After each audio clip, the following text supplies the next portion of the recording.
I'm Rick Lee with BKRA, and I have here Megan Brock and Benjamin A. Goalie with me. We're going to talk about equipment. Now, the first thing in the goalie is her helmet.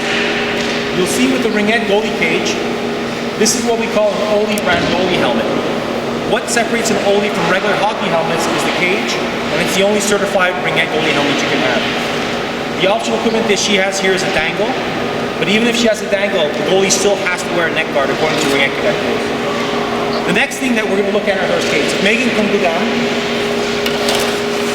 Megan is using goalie skates. Now, you don't necessarily have to use goalie skates, but what goalie skates do is it keeps a flatter edge on the ice and it allows the goalie to be a little bit more stable.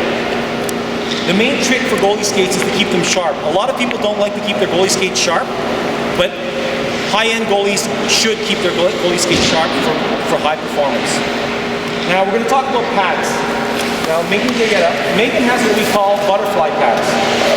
What separates butterfly pads is on the inside of her pads, she has what we call landing gear.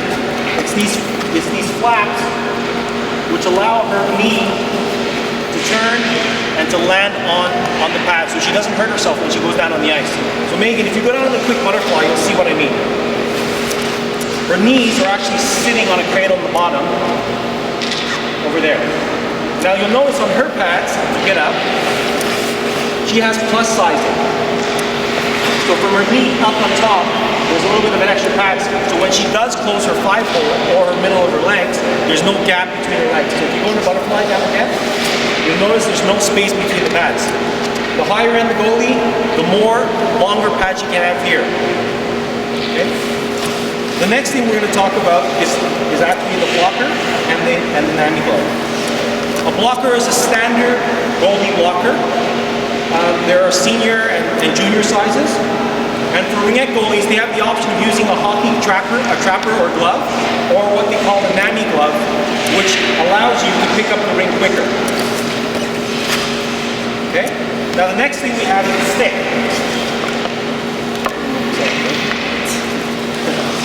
Okay, for a goalie stick, selecting a goalie stick is basically preference.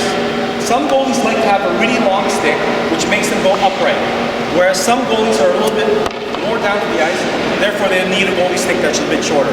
So really a goalie stick selection is based on preference, as long as the bottom of the stick shaft is along the ice to stop the ring from going between her legs. So that's goalie equipment. What we recommend specifically for older goalies is going for a NAMI glove. Younger goalies, novice and below, should not be using this glove.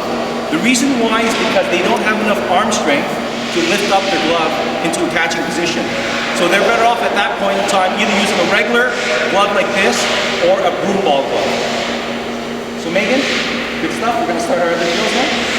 All right, thank you.